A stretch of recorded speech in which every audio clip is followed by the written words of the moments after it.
fucking paper towel, maybe. Alright. Welcome back.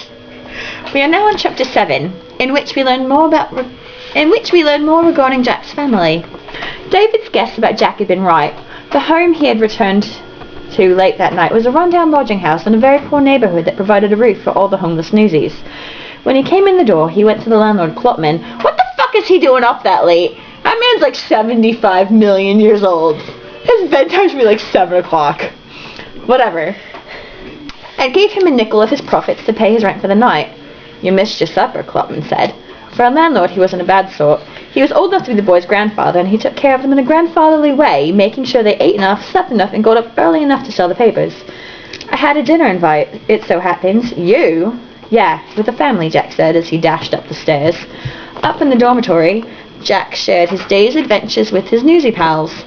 They gathered around his bed and listened with envy to the tale of his encounter with the Jacobs family. They are making this sound like he went on, like, a safari in Africa. Like... See, I thought it was a first date. Maybe it was. Like, there's a mom and a dad and a girl. There's a girl in the house. But I wasn't looking at her. Papa, there's a girl in the castle. Whatever. The Newsies were a colourful lot, street smart and savvy, and every one of them had a nickname. There was Crutchy with a Y and not an I-E. He slept in the bunk. As opposed to what Paper Mill thinks. As opposed to Paper Mill, and I don't know, did we ever look historically to see if Crutchy in real life was an... I don't remember. Whatever, it doesn't matter. Was there a real Crutchy? I think Crutchy was real. In my head he is. Whatever, it doesn't matter. He slept in the bunk under Jack's, walked with a crutch, and was always worrying about whether he looked as crippled as the newsie who went around pretending to be crippled. And there was Racetrack, who puffed big, smelly cigars, carried around a tote sheet, and lost every penny he made betting on horses. Whatever. And there was Mush, who, when I'm about to describe him, looks nothing like Aaron Law, to be completely honest. He was cross-eyed since birth and skinny as a beanpole, so basically he looked like this. With ears as big as pitcher handles. So this plus Earboy from all that is Mush, and he's a ginger. He's a fucking ginger.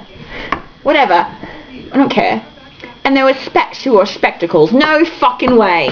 Specs wore spectacles. I thought he fucking wore a monocle. No, I refuse to believe it. Whatever. Kid Blink, who wore a patch over one eye like so, and not like so. Boots, who apparently had a drink named after himself made of Jaeger and vodka. Snipe Shooter, Skittery, and a dozen more, of which we will not give you the names because they're not fucking listed because Jonathan Lass sucks at his job.